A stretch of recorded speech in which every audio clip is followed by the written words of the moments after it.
যে সময়ে ৩ থেকে ৭ বছরের শিশু মেয়েরাও ধর্ষণ থেকে নিরাপদ না, সেই সময় দ্বারাও আমরা নিজেদেরকে শ্রেষ্ঠ জাতি হিসাবে দাবি করি।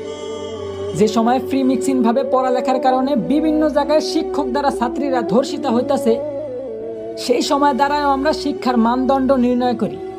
একদিকে দেশের মান্যগণ্য লোকেরা দেশের গরিবদের দিকে না তাকিয়ে বিলাসিতায় দিন কাটাইতেছে, ঠিক সেই সময় আমরা নির্লজ্জের মতো আবার দেশের রেমিটেন্স যোদ্ধা প্রবাসীদের নিয়ে সমালোচনা করি।